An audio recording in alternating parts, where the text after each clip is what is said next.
कोई पास हो के भी दूर है, ये है जिंदगी की रिवायतें।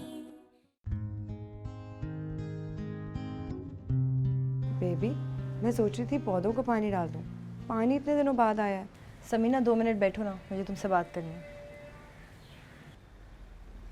खैरियत? हाँ, सब खैरियत है। मैं पूछना चाह रही थी कि तुम नज़ीर से मिली, कैसा लगा? मैं शादी के लिए अभी तैयार नहीं हूँ बेबी। अच्छा वो मैं कह रही थी मैं पौधों को पानी डाल देती हूँ ना, फिर पानी ख़त्म हो जाएगा, फिर क्या होगा पौधों का? मुझे पता है कि तुम उन्हें मरने नहीं दोगी। यहाँ वहाँ से कहीं से भी पानी करके इनको ज़िंदा रखोगी। मैं जानती हूँ तुम्हें। मैंने सुना था, लोग कहते हैं कि शादियाँ कराने का काम शादीशुदा औरत को ही कराना चाहिए, वरना जो लोग दूसरों को मिलाते हैं वो अकेले ही रह जाते हैं। ऐसे ही तुम्हें डराने के लिए कहा होगा किसी ने। हाँ, हो सकता है, लेकिन मुझे लगता है, खैर छोड़ो। समीना, नज़ीर बहुत ही शरीफ आदमी है, समझो। वो तो पैदाइशी शरीफ है। बचपन में ना, हम जब स्कूल साथ जाते थे तो मेरे टिफ़िन से पराठा चुरा के खा जाता था, लेकिन आधा रख देता था और कहता था आधा तुम्हारे लिए छोड़ दिया। तुम्हें पता है, जब मैं पुराने वाले घर में थी तो हर दूसरी तीसरी ईद पर ना एक ईद कार्ड ज़रूर भेजता था मुझे। राब्ता उसने मेरे साथ कभी नहीं तोड़ा। एक बात बोलूं बेबी? हाँ बोलो। तुम मुझसे शादी कर लो। मैं शायद मेरे दिल दिमाग में ये बात रह गई है कि जो दूसरों की शादियाँ कराते हैं वो खुद अकेले रह जाते हैं। मैं चाहती हूँ कि तुम्हारी शादी नज़ीर से हो जाए। मैं तो अब तक बात भी कर चुकी होती है उससे, मगर उसकी एक शर्त है। वो जिससे भी शादी करेगा उसकी औलाद को अपने साथ नहीं रखेगा।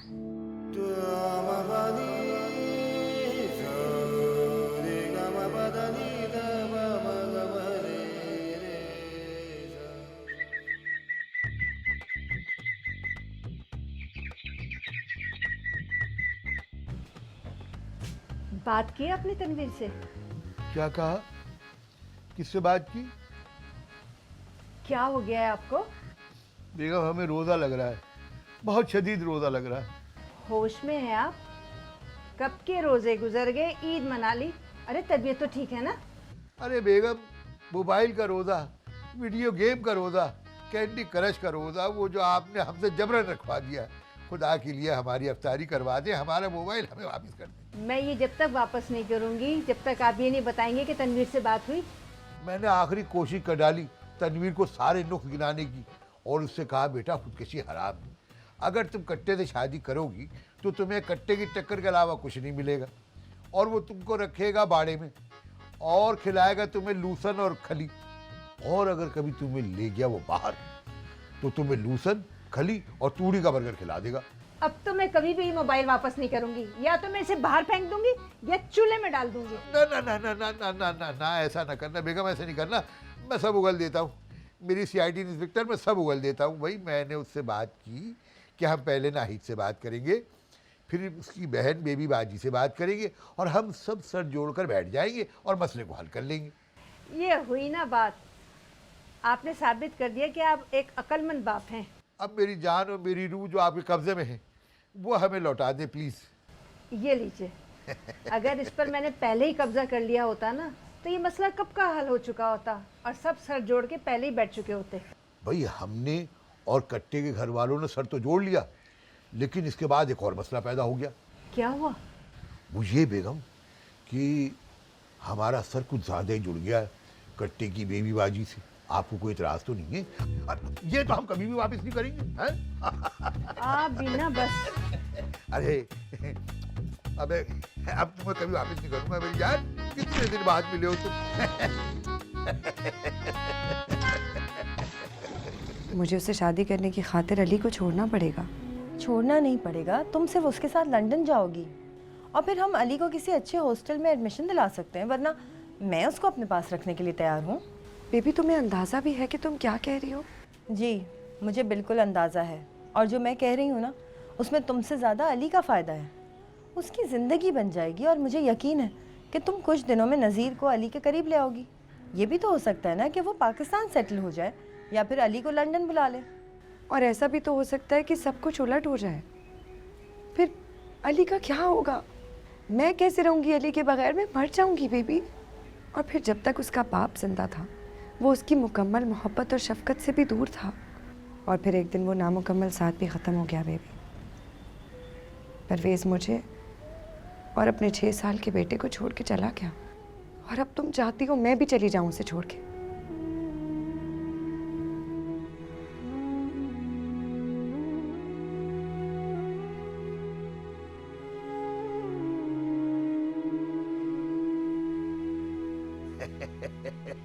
अब ये कट्टे के नंबर में 1515 2 मरतबा और 420 एक मरतबा आता है। अबे हेलो हेलो हेलो अबे हेलो क्या आवाज नहीं आ रही भाई? हेलो ये ऐसे नहीं बोलेगा, इसको आवाज नहीं आएगी। मैं कौन बोल रहा है? बेटा लिख के ले लो, ये चौपाया है मंगोलिया नस्ल का। बेटा मैं बोल रहा हूँ डार, बदकिस्मत बेटी का फिक्रमंद बाप। जी कौन बोल रहा है भाई? अरे तेरे होने वाले बाप इनला बोल रहे हैं डार। बेकार? अरे तू जबड़ों और पेट के रास्ते ही ससुराल तक पहुंचना। अरे हम बोल रहे हैं डार। अस्सलाम वालेकुम अब्बा। अब्बा? अबे खुदा वो दिन न दिखाए। अरे बेटा कहाँ हो, बहुत दिनों से नजर नहीं आए। नहीं कोई ईद का चांद थोड़ी है तो नजर ही ना आओ। बेटा हो तो तुम चांद गिरन। बेटा बहुत दिनों से तुम नजर नहीं आए, तुमसे मुलाकात करनी है, बात करनी है। खैर तो है? बेटे वो तुम्हारे घर आने चाह रहे हैं, मैं और तुम्हारी आंटी, तुम्हारी बाजी से बात करनी। कब आना चाह रहे हैं ताकि मैं मेरी बाजी से बात कर लूं? बेटा ऐसा करो कि अगली फरवरी की 30 रख लो। फरवरी तो बहुत दूर है, आप अभी से तैयारी करना चाह रहे हैं? चौपाई को ये समझ में तो आ गई कि फरवरी दूर है, ये समझ में नहीं आया कि फरवरी में 30 तारीख होती ही नहीं है। खैर छोड़ो, किस्मत हमारी खराब है जो तुमसे टाका जुड़ रहा है। बेटा तुम ऐसा करो कि आ जाओ तो फिर प्रोग्राम बना लेती। चलो फिर मैं आता हूँ मैं। बेटा तुम एक काम ये करना कि मेन रोड की पीछे वाली गलियों से आना, मेन रोड से ना आना। क्यों? बेटा वो मेन रोड पर असल में लूसर और चारे के ढेर पड़े। कोई ऐसा ना हो कि तुम्हारे इरादे बदल जाएं, तुम्हारी कुर्बानी कबूल हो जाए और हम इंतजार करते रह जाएं। हैं?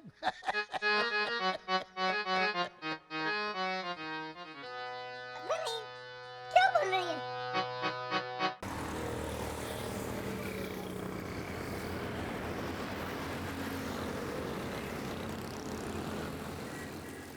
मुझे 2-3 हफ्तों से बंद करके रखा हुआ है इस घर में।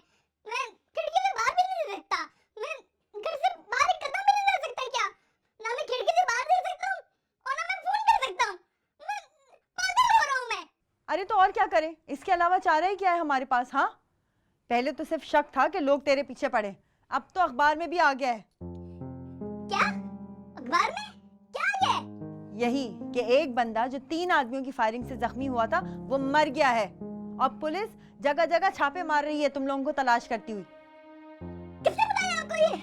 मौज़म ने। वो झूठ बोलता है। क्या? अरे वो झूठ क्यों बोलेगा? मुझे नहीं पता वो झूठ क्यों बोलेगा। बस मैं मेरा दम घुटता है इस घर में बंद रह के। मैं बस जा रहा हूँ, मैं अपनी मर्जी करूंगा, मैं जा रहा हूँ मैं। नाहिद, पागल तो नहीं हो गया है? नाहिद मेरी बात सुन। अम्मी ये जो अंकल आए थे कौन थे? ये बेबी खाला के बहुत पुराने जानने वाले हैं। ये लोग स्कूल भी साथ जाते थे, पता है, एक ही मोहल्ले में रहते थे। इतने पुराने? हाँ तुम सो जाओ। पता है ये अंकल मुझे मिले थे। अच्छा कब? मैं खेल रहा था और उन्होंने मुझसे बाबर मार्केट का पूछा। मैंने बता दिया तो उन्होंने पता है क्या कहा? क्या कहा? कि तुम बहुत अच्छे बच्चे हो, तुम्हारी अम्मी ने तुम्हारी बहुत अच्छी तरबियत की है। अच्छा ऐसा कहा था? तुम खुद इतने अच्छे बच्चे हो। हर कोई कहता है अली बहुत अच्छा है। अम्मी, मैं बड़े होकर क्या बनूंगा? अरे ये सवाल तो मुझे तुमसे करना चाहिए। हाँ, लेकिन उन बच्चों के अब्बू भी तो होते हैं, उनको पता होता है कि वो क्या बनेंगे, मगर मैं पता नहीं क्या बनूंगा। बड़े आदमी बनोगे, एक अच्छे इंसान, मोहब्बत करने वाले, मोहब्बत करवाने वाले, जिससे अल्लाह भी खुश और उसके बंदे भी खुश। चलो आंखें बंद करो, अब बहुत देर हो गई है।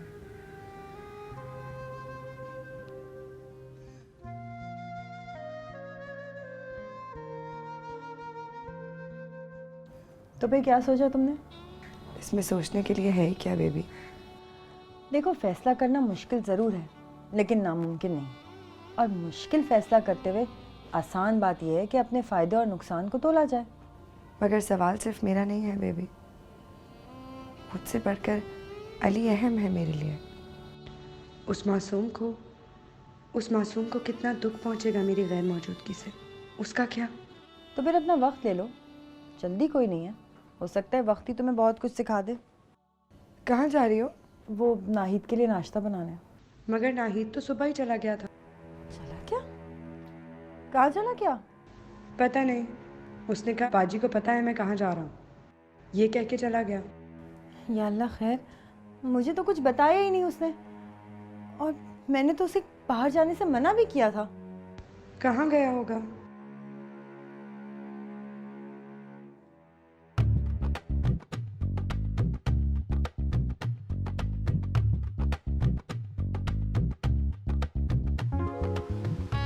क्या हरकतें कर रहे हैं?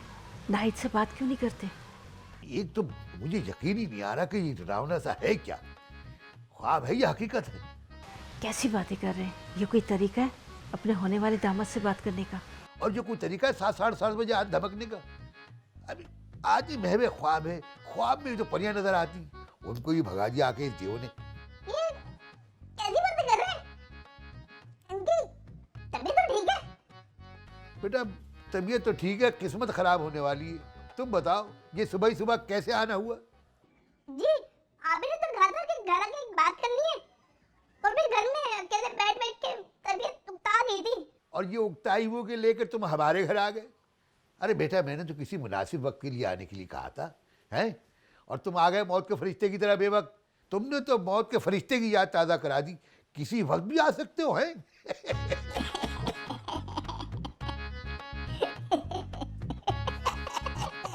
समझ में भी आया कि मैंने क्या कहा, या ऐसे ही हंसे चले जा रहे हो? जी नहीं। तो हंसी किस बात पे आ गई है?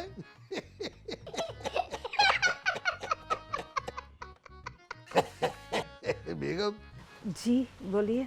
ये खूंखार भी है और साथ में पागल भी है।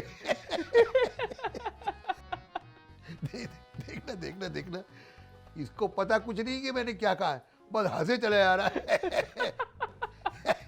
एक दिन आएगा बेगम, ये तुम्हें भी निगल लेगा। और मुमकिन है कि निकाह के वक्त मौलवी और गवाहान की मौजूदगी में कबूले की रट लगाए और छुआरे की जगह तुम्हें निकल जाए।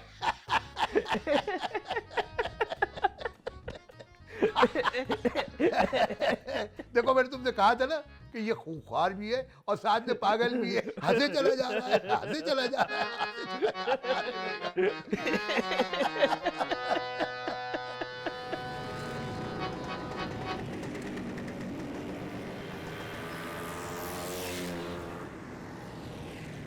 फहमीदा, तुम मेरी सबसे ज़्यादा तेज़ और अक्लमंद बहन हो, कम से कम मैं तो यही समझता हूँ। पूरे ख़ानदान में अगर कोई लड़की अपने आप पर भरोसा करके कोई मकाम हासिल कर सकती है तो वो सिर्फ तुम हो। लेकिन तुम अब तक समीना को काबू नहीं कर सकी हो। भाईजान, वो तो मेरी सोच से भी ज़्यादा तेज़ है। मैं सवाल करती हूँ तो मेरे सवाल पर अपना सवाल कर देती है। पता ही नहीं चलता कि बात का कोना किस कोने से पकड़ा और कहाँ तक छोड़ा। वो बेबी है ना, वही सब कुछ सिखाती है और उसी की ज़बान बोलती है समीना। नहीं भाईजान, मेरी तो बेबी से आज तक मुलाकात नहीं हुई। हाँ, एक बार चलते चलते सरसरी तौर पर। ऐसा हो नहीं सकता। मुझे अच्छी तरह से याद है कि वो बड़ी एक बेवकूफ़ सी लड़की थी जब परवेज ने उससे शादी की थी, और जब हमने उसे घर से निकाला था तो वो बड़ी चुपचाप से घर से निकल गई थी। और अब जब मैं उससे मिला तब, और अब तुम बता रही हो कि तुम्हारे साथ भी उसने बड़ी तेजी दिखाई दी। हाँ, तो आखिर बेबी है ना उसकी उस्ताद। शायद भाई आप सही कह रहे हो, लेकिन समीना भाभी को बोतल में उतारना इतना आसान नहीं है। अगर वो सीधी तरह नहीं मानी ना तो मैं ऐसा गेम खेलूंगा कि वो हाथ पांव जोड़कर मेरे पास आ जाएगी। देख लीजिए, है तो हमारे घर की इज्जत, हमारे मरहूम भाई की बेवा और उसका बेटा। क्या क्या कहा तुमने? मैं क्या उसे रोड पर लाकर दरबदर करना चाहता हूं? अरे कई बार उसे कहा है कि तुम आ जाओ, हमारे खानदान की हो, तुम हमारे पास आ जाओ, हमारे साथ रहो, हमारे साथ मिलो, लेकिन नहीं, मेरी बात उसे समझ ही नहीं आती। और दूसरी तरफ पट्टी पड़ा रही है वो बेबी, और वजह है वो करोड़ों का प्लाट। और वो प्लाट बेबी के बाप का नहीं है, वो हमारे बाप ने पैसे देकर खरीदा था, हमारे मरहूम भाई के नाम पर।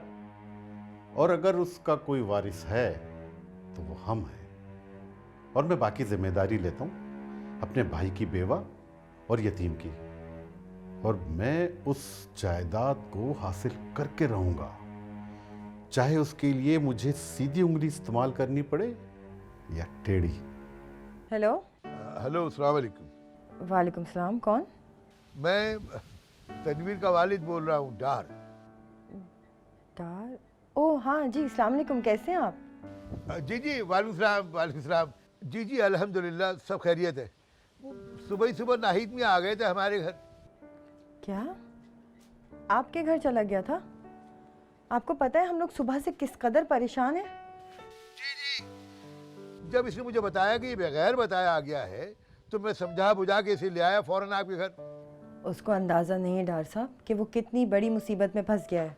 जी जी, मैं समझता हूँ, मैंने इसको समझाया है सब, और अब मैं इसको अंदर भेज रहा हूँ, लेकिन आप ज़्यादा गुस्सा न कीजिएगा।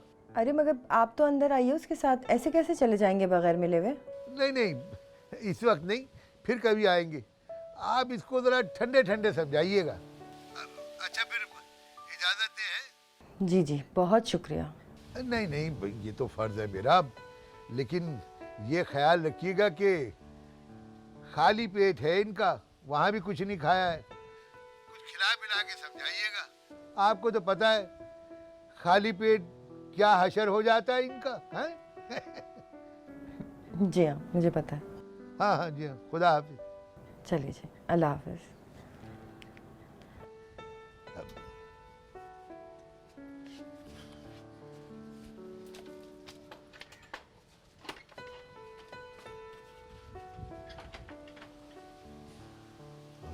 क्या लग गया है आ गया हमारे साथ भाई। अजीब ही। रुको इधर तुम। सलाम दुआ कुछ नहीं है? सलाम अलैकुम। क्यों चला गया था सुबह सुबह बगैर किसी को बताए? उनको पता होगा, उन्होंने जाते हुए देखा था मुझे। उन्होंने का कोई नाम भी होता है? होगा, मुझे कोई परवाह नहीं। चुप करो, आहिस्ता बोलो, शर्म नहीं आती? सुन लेगी वो तुम्हें। ऐसी बातें कैसे करते हो तुम? शर्म? मुझे किस बात की शर्म? मैंने ऐसे क्या काम करा है? शर्म उन लोगों को आनी चाहिए जिन लोगों की वजह से हमारा घर, हम दोनों बहन भाई दर-बदर हो गए। नहीं, चुप करो। मार लो, थप्पड़ मार लो, गाली भी दे दो। मोहब्बत तो गैरों से मिलती है, अपने सगों की क्या जरूरत? जा रहा हूं मैं।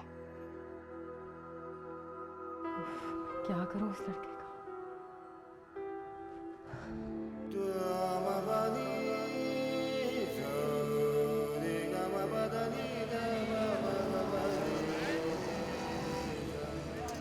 बेबी, यार तुमने मुझे बताया नहीं कि मेरे हाथ में दूसरी शादी की लकीर है भी कि नहीं। तुमने कभी मुझे हाथ दिखाया ही नहीं, वरना फौरन जवाब दे देती। बेबी, मुझे वापस भी जाना है। क्या ही अच्छा होगा कि चटपट वाली बात हो जाए। उसके बाद मैं विजिट वीज़े के लिए अप्लाई करूँगा। मैं कोशिश करूँगा कि हो जाए, और ना हुआ तो फिर प्रॉपर तरीके से पेपर जमा कराने होंगे। देखो, तुम्हें सुलझी हुई लड़की चाहिए ना, मतलब खातून, पढ़ी लिखी हो, समझदार हो, हालात समझती हो। हाँ, कुछ ज़्यादा तो तलब नहीं की ना मैंने। हाँ, और बच्चा या बच्ची ना हो, और अगर होंगे भी तो तुम्हारी होने वाली बीवी के साथ नहीं रहेंगे। हाँ, उनको किसी अच्छी जगह या किसी अच्छे हॉस्टल में दाखिल कर सकते हैं।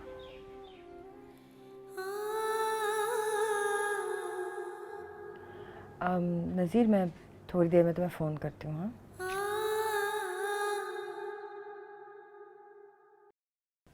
समीना, वो मैं नाहिद की तरफ से तुमसे माफ़ी मांगती हूँ।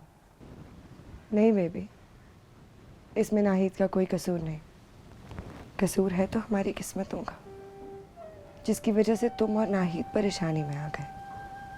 वो गलत तो कुछ नहीं कह रहा, उसकी शिकायत बिल्कुल ठीक है। नहीं समीना, मुझे नहीं लगता कि वो ठीक कह रहे हैं,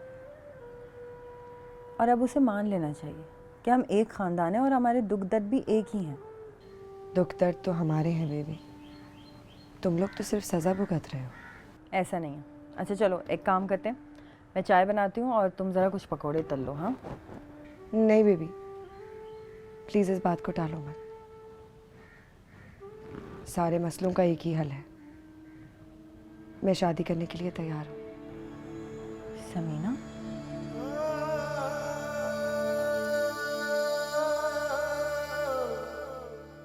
भाईजान, जल्दी कुछ कीजिए, कहीं मामला हाथ से ना निकल जाए।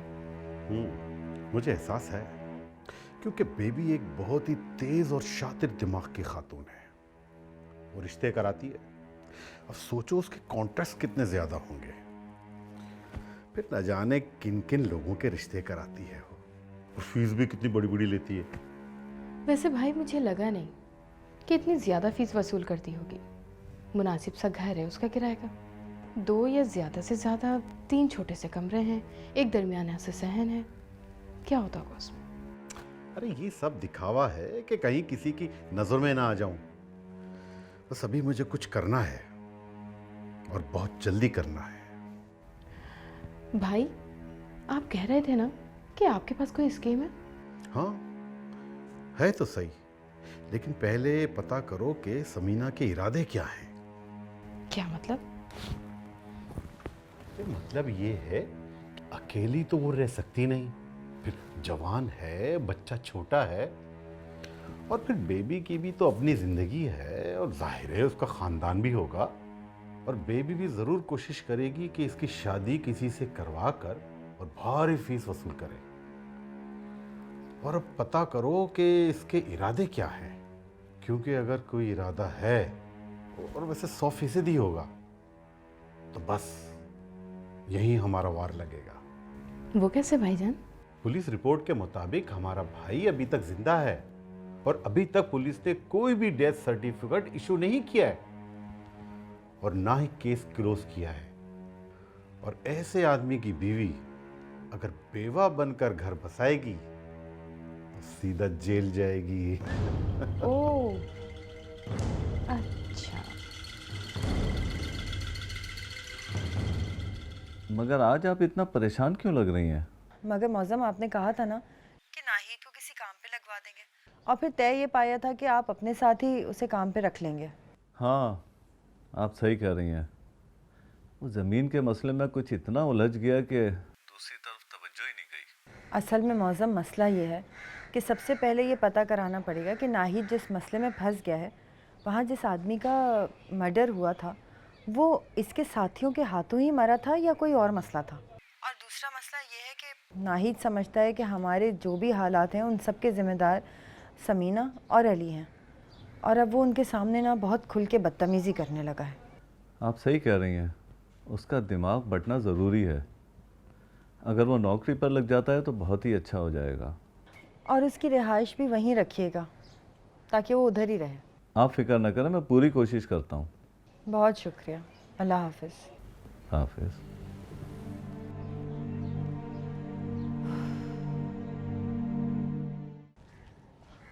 अस्सलाम वालेकुम इदरीस भाई।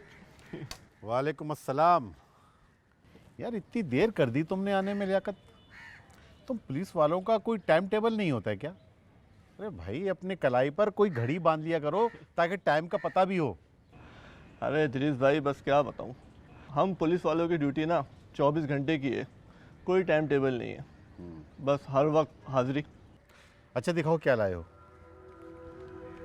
ये उस बंदे की फाइल से उस फोटो कॉपीज करवा के लेके आया हूँ। इसके मुताबिक तो केस अभी बंद नहीं हुआ, क्योंकि ना ही परवेज़ की डेड बॉडी मिली है, ना ही कत्ल या ख़ुदकशी का कोई मुल्जिम या कोई सबूत। लिहाजा इस फाइल के मुताबिक केस अभी भी ज़ेर तफ्तीश है। इस फाइल के मुताबिक केस ज़ेर तफ्तीश है, क्या मतलब? मतलब ये इदरीस भाई के अक्सर ऐसा भी होता है कि बेहतियाती भी हो जाती है, और अगर कागजात मुकम्मल भी हो जाए और केस बंद भी हो जाए तो फिर भी मुतल्लिका कागजात नहीं लगाए जाते फाइलों में, भूल जाते हैं, सुस्ती हो जाती है। मगर इस फोटो कॉपी के मुताबिक तो परवेज़ ज़िंदा है ना? जी यहाँ तक तो ज़िंदा है। अच्छा कोई डेथ सर्टिफिकेट वगैरह तो इशू नहीं हुआ? नहीं, अभी तक तो इदरीस भाई कोई उसका डेथ सर्टिफिकेट इशू नहीं हुआ। बस मुझे यही चाहिए। देखो समीना, जज्बात में और दबाव में किए गए फैसले कभी ठीक नहीं होते। मैं जानती हूँ कि तुम्हारे लिए नज़ीर का रिश्ता बहुत अच्छा है, लेकिन अली के मुतालिक उसकी शर्त एक सख्त शर्त है, और किसी भी इंसान और ख़ास तौर पे माँ के लिए अपने बच्चे को छोड़ देना एक बहुत मुश्किल फ़ैसला है, और ये बात मैं अच्छी तरह समझ सकती हूँ। मुझे लगता है कि तुम्हारे इस फ़ैसले के पीछे नाहिद की बदतमीज़ियों का भी बहुत बड़ा हाथ है। मैं मानती हूँ मैंने जो फ़ैसला किया उसमें नाहिद की बातों और उसके गुस्से का काफ़ी असर है। जो कुछ भी नाहिद ने मेरे और अली के बारे में कहा उससे मुझे मदद मिली है फ़ैसला लेने में। अगर हो सके तो मेरी उनसे मुलाकात करवाओ एक दफ़ा, मैं उनसे मिलना चाहती हूँ। ठीक है।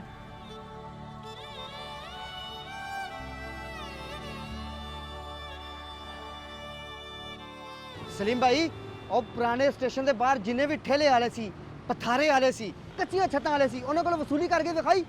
हाँ हाँ दिखाई।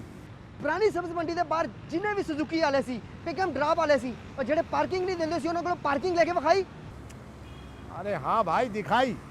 अब्बासी भाई याद है ਤੁਹਾਨੂੰ ਤੁਹਾਡੇ ਸਿਰ ਤੇ ਇੱਕ ਵਾਲ ਨਹੀਂ ਉਗਦਾ ਸੀ। ਮੈਂ ਜ਼ਿਲ੍ਹਾ ਗਾਜ਼ੀਆਬਾਦ ਡਿਸਟ੍ਰਿਕਟ ਫੈਸਲਾਬਾਦ ਦੇ ਵਿੱਚੋਂ ਬੱਕਰੀ ਤੋਂ ਦੁੱਧ ਦਾ ਖਾਲਸ ਦੇਸੀ ਘੀ ਦਾ ਕੜਵਾ ਤੇਲ ਮੰਗਵਾ ਕਰ ਸਾਡੀ ਭਾਬੀ ਦੇ ਗਰਮ ਨਰਮ ਹੱਥਾਂ ਦੇ ਨਾਲ ਮਾਲਿਸ਼ ਕਰਵਾਉਣ ਦਾ ਮਸ਼ਵਰਾ ਦਿੱਤਾ। माशाल्लाह देखो कितनी गहरी फसल आई है। औकात से बाहर नहीं आओ, समझे ना, औकात में रहो। बोलो आगे क्या हुआ? अबे यार नूरिस्तान, तू कहना क्या चाह रहे हो यार? क्यों रोजगार की जगह में मकबरा बनवाओगे? जो बात है सीधी सीधी बोलो। कहने का मकसद ये है कि ਅਸੀਂ ਤੁਹਾਡੇ ਇੰਨੇ ਕੰਮ ਆਏ ਆ, ਤੁਸੀਂ ਵੀ ਸਾਡੇ ਇੱਕ ਕੰਮ ਆ ਜਾਓ, बस उस किले ने पकड़ के साढ़े हवाले कर दो किसी तरह। हमने उसका घर भी देख लिया है, घर में कितने दरवाजे हैं, कितने खिड़कियाँ, सब देख लिए।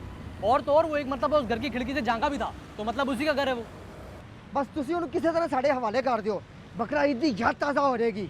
ਉਹਦਾ ਅੰਡਰ ਕੱਟ ਤੇ ਪੁੱਠ ਦਾ ਗੋਸ਼ਤ ਅਲੱਗ ਕਰਕੇ ਨਾ ਤੇ ਉਹਦੇ ਘਰ ਵਾਲੇ ਦੀਆਂ ओए, उसके घर की मुस्कुराहट का बवाल करेंगे ना कि रहती दुनिया तक उसकी नस्लें हमें याद रखेंगी, समझा?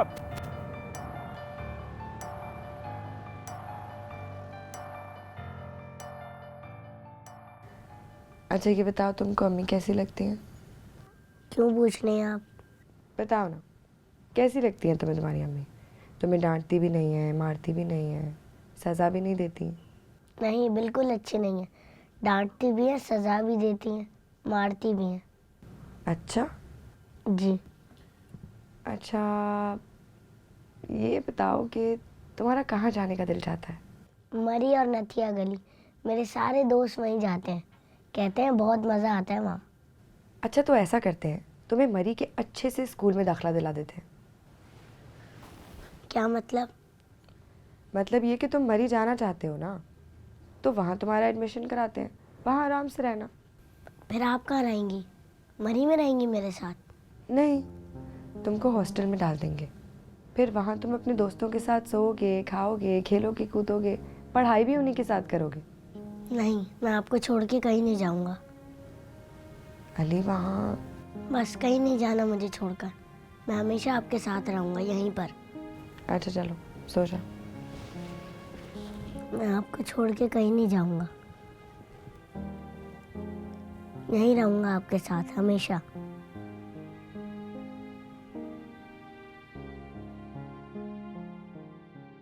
अरे मुझे कहाँ लेके जा रही हो? अरे नौकरी दिलवाने लेके जा रही हूँ, और कहाँ लेके जा रही हूँ? कहाँ पे? अरे अल्लाह भाई, मेरी मौजन से बात हुई थी। अच्छा, मैंने उसको बताया था कि तुझे नौकरी की ज़रूरत है। उसने कहीं नौकरी देख रखी है तेरे लिए, और अच्छा है ना, वहाँ फैक्ट्री में तू आराम से काम भी करेगा और तुझे रहने की भी वहीं जगह मिल जाएगी। मगर करना क्या होगा और कौन लोग होंगे?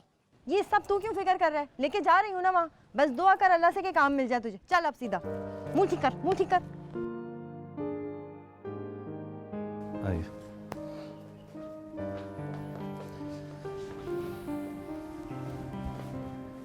मैंने इन्हें सब काम समझा दिया है और डिपार्टमेंट के सुपरवाइज़र से भी मिलवा दिया है, और मुझे उम्मीद है कि नाहिद को ये सब कुछ पसंद आएगा।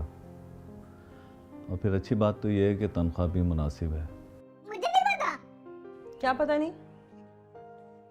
बहुत गर्मी है, मशीनों को बहुत शोर है। अरे भाई, जहाँ काम होगा वो भी फैक्ट्री में शोर तो होगा। और फिर तुम अब बड़े हो गए हो, सब कुछ देखो कि किस तरह से ज़िंदगी गुजरती है। जी, अभी तक तो जैसे बच्चों को रखते हैं ना, वैसे रखा हुआ है मैंने इसको। मुझे नहीं समझ में आ रहा। क्या समझ में नहीं आ रहा तुझे? मुझे नहीं करनी है नौकरी, और जहाँ सब लोग रहते हैं वो जगह बहुत गंदी है।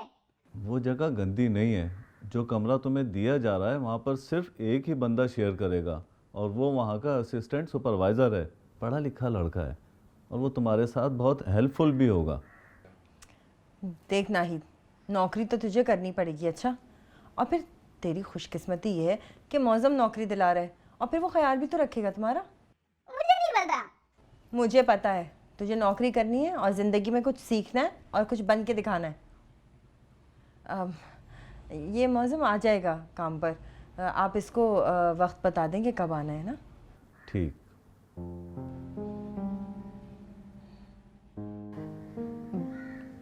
भाभी, कुछ पूछ सकती हूँ आपसे? आज कुछ ज़्यादा सवाल नहीं कर रही हो?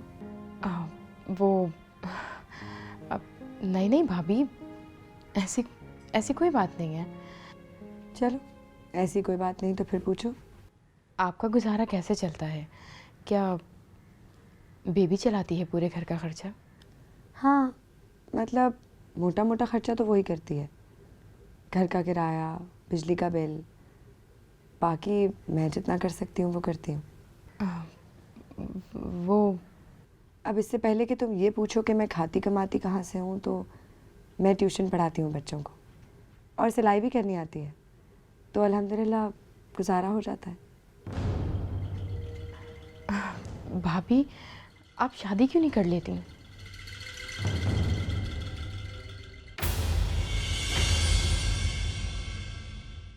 कोई पास हो के भी दूर है, ये है जिंदगी।